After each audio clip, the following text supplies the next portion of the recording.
Hey everybody, it's Lannysode, and here's Oasis, for those of you who don't know, my human pet. I'm going to be bringing you some new fall releases for the Xbox, and I'll be giving you info on limited editions and pre-release order bonuses and all that crap. And I'm here to talk about a game that I'm definitely getting this fall, so stick around. Okay, so let's get this started by getting Call of Duty the fuck out of the way. Black Ops 2. If you haven't been living under a rock for the past few months, then you know what's going on here. But for those of you less familiar with things like electricity, this is for you. Treyarch actually got David Goyer, the writer for The Dark Knight Rises, to write the story for Black Ops 2. It's now based in the year 2025, where the military tech is completely off the hook, and somebody else just jacked the keys. The online looks pretty much the same as usual, it's fast-paced, probably going to be frustrating as ever, seeing as there seems to be all new gadgets designed just to fuck with you, like this weird ray emitter thing. Personally, I don't think I'll be getting this on release, or even near release, because I'll only be buying it for the campaign and zombies, which yes, there are zombies, and Treyarch are saying that they're trying to make it bigger and better than ever. See Black Ops in stores the 13th of November.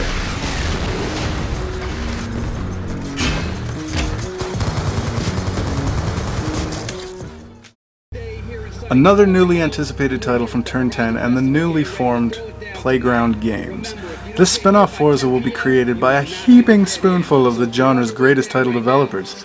Even if Turn 10 wasn't working on this, I think people would be anticipating it, seeing as it got former employees of Codemasters, Criterion Games, Bizarre Creations, BlackRock Studios, and Ubisoft Reflections. That's all different people that made Grid, Dirt 2, Dirt 3, F1 Racing, the Burnout series, the Driver series, just all the best stuff that's out there.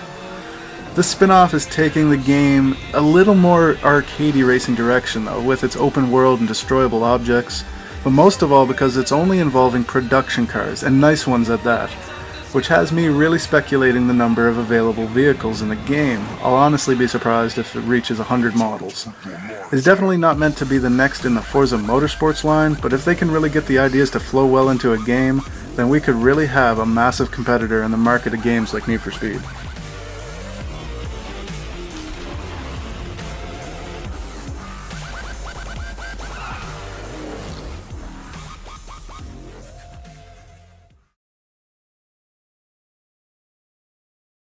Borderlands 2. Sequel to the 4-player co-op epic, this Borderlands has promised to bring us all new characters, skills, enemies, weapons, equipment, and locations. The class level-ups have had a small makeover to make them probably better, and the classes are the Siren, Assassin, the Commando, a Gunzerker who can wield two different kinds of weapons at once, like an SMG and a rocket launcher combo, and there's an unreleased DLC half-human, half-robot class called a Mechromancer. I can't wait to see this game in action.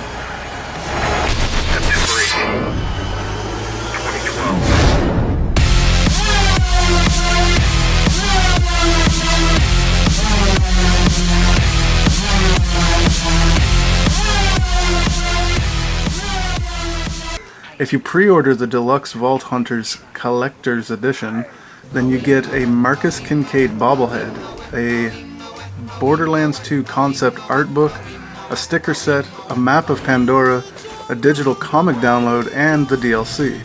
This will all cost you $100 US. That's on the 360, PS3, and PC.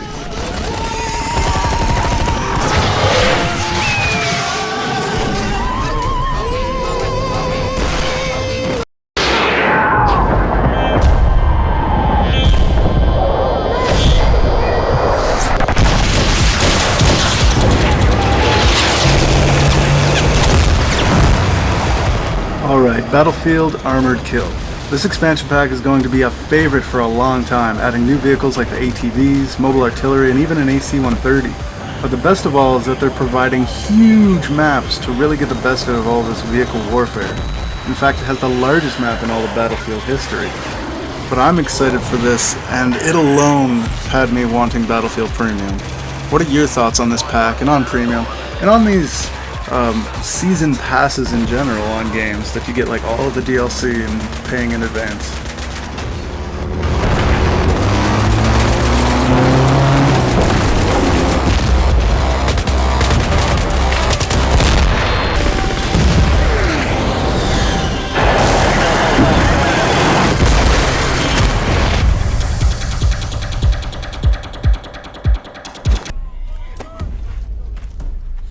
Assassin's Creed 3.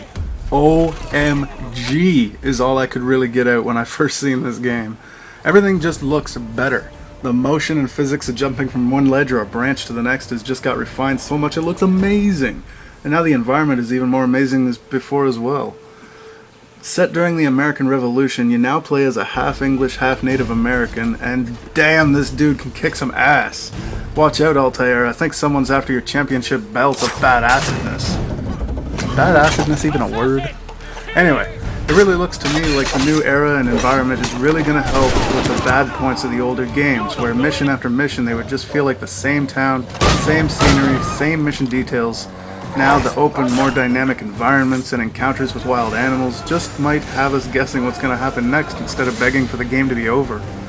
You're also going to get to play as Desmond more than in any of the previous titles, and this will be the conclusion of his storyline as he tries to prevent the 2012 apocalypse. We can all have our hand at Assassin's Creed October 30th in North America and 31st worldwide.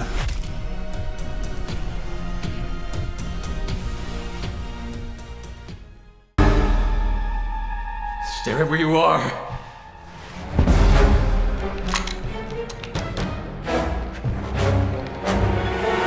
It's the president! Alright. Resident Evil 6. For this new game, they've introduced a new C strain to the virus. This mixes the worst of the T virus, the G virus, and the Los Plagas into this whole new breed of horrible, unpredictable new monster. From what Capcom has told us, Resident Evil 6 will be split into 3 distinct campaigns that you can play in any order. Leon's chunk of the story will take place in the US, and the creators are trying to recreate the horror vibe that fans want from the first Resident Evils. God, I have missed this so much. Now Chris Redfield's part of the story will be in China, and he is going to be more like that action shooter that Resident Evil 5 was. Lots of explosions and one-man army-like fighting style. And finally, we have this new man, Jake Muller, who's in Idonia. Jake is actually Albert Wesker's son and is an immunity to the viruses. His portion of the story is way more melee intense. Now there's also a new Agent Hunt mode where you go into your friend's campaign as an enemy. This could really get tiring though for those people who use really cheap tactics to make your campaign extremely hard. Still looking forward to this one though, always been a Resident Evil fan. It'll be in stores October 2nd.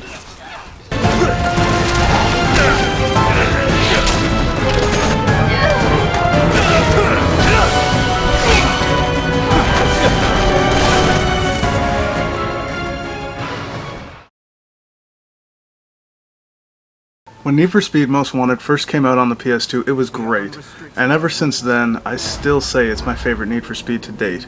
Now 7 years later, they're bringing it back for the next gen's console. From what I've read, the Criterion developers had a lot of fun with this, saying that they took most of the fun parts out of Burnout and everything they did with Hot Pursuit and smashed it all together. Like Burnout Paradise, the races are on an open map with a start and an end point, but no specified track to take. The road is yours to command. They also say the game is not as arcade as Burnout or Hot Pursuit, but is far from being a sim. Just the best of both worlds. Oh yes, and there is a special edition which will have some custom vinyls, and a Porsche 911 Carrera S, a Maserati Gran Turismo MC Stradale, as well as some other things too. I just can't remember them. Also, they have this cloud-based profile where it doesn't matter what console you're playing the game on, you can take that profile and load it up on your other console and continue from where you were, or at least that's what it sounds like. Now this is really hard for me because I loved Most Wanted back in the day and I know what to expect. But then there's the Forza title I love and totally an unknown game to jump into. Maybe I'll just have to find out on how good Most Wanted is October 30th.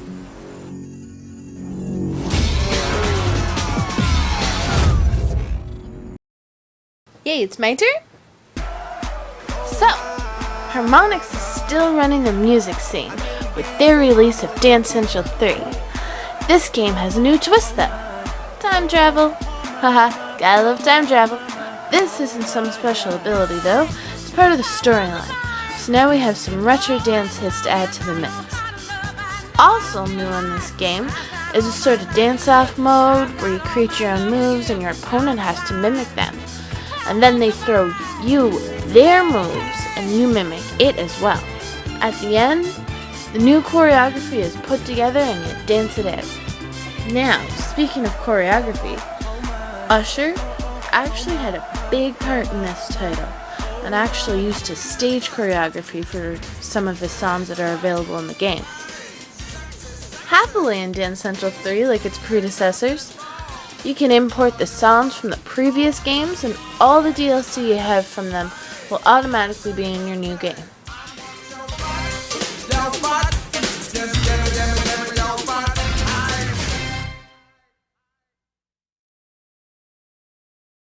Now finally, F1 2012. Codemasters has really been bringing us world-class racing and realism with the F1 games, but 2012 should prove to still be one up on last year's game. Always refining their graphics and physics, and their direct involvement with the F1 series and the drivers can only result in good things for this title. It will include all 12 race teams, 24 drivers, and 20 circuits, including the brand new Circuit of Americas in Austin, Texas, which isn't even finished yet. Some of the new attractions for this game is the Young Driver Test Mode, which is a new tutorial mode that real drivers have actually said is as good of a teacher as their own simulators.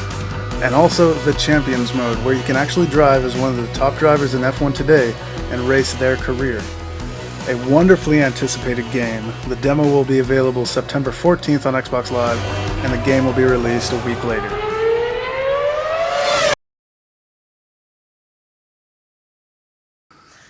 Here's a game that I creamed my pants over.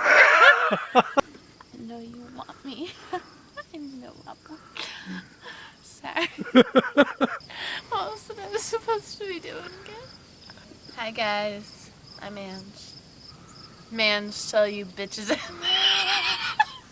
I'm here to talk about a game that I What is this, a public service announcement?